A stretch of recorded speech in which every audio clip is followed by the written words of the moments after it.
پہ کیوں بات کی؟ نہیں میں آپ کو دیکھیں، میں کہہ رہا ہوں محسن رضا صاحب کی بات ایکسیپٹ کر لی 1 منٹ کے لیے، گلگت بلتستان کے لیے بلایا، چلے میں مان لیتا ہوں، جبکہ اس پہ ڈسکشن کے بعد گئے تھے، اس کی ڈسکشن کم تھی، سیاسی باتیں زیادہ تھی، لیکن چلے آپ نے سیاسی باتوں میں کیا کیا باتیں، میں بتاتا ہوں، آپ قوم کو آگے بتاتے کہ ہم گلگت بلتستان کے لیے فوج کے کھانے پہ گئے تھے اور یہ باتیں ہوئی، آگے بیان بتاتے نا، آپ نے تو چھپا ہی رکھا. جب وہ شیخ رشید صاحب نے بول دیا تو آپ لوگ اب ایڈمیشن کے اوپر آ کے مجھے پتا نہیں تھا. سیاسی باتیں کیا ہوئی، 1 منٹ پوچھ تو لیں. سیاسی باتوں میں یہ بھی آپ ویریفائی کر لیں، ان سے نہیں پوچھا گیا جی عمران خان کو روکے. پھر اس پہ یہی بات نہیں ہوئی کہ خواجہ آصف صاحب نے فون کیا الیکشن والے دن کے اندر. تو یہ کس نے کہا کہ چیف صاحب عمران خان دا ہاتھ روکو، یہ کس نے کہا؟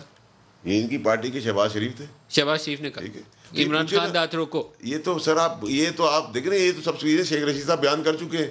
بیسٹ ہوتا ہے کہ اس شو کے اوپر اب شیخ رشید صاحب انہوں نے یہ لفظ نہیں بولا، اس لیے میں نے آپ سے سنا ہے. دیکھیں لفظوں کا تو میں آپ کو بتا رہا ہوں نا، میں تو آپ سے صرف یہ کہہ رہا ہوں. مجھ سے بھی کوئی پوچھے کہاں سے آ رہے ہو تو میں کہوں گا ندیم ملک صاحب کے شو پہ آ رہا ہوں.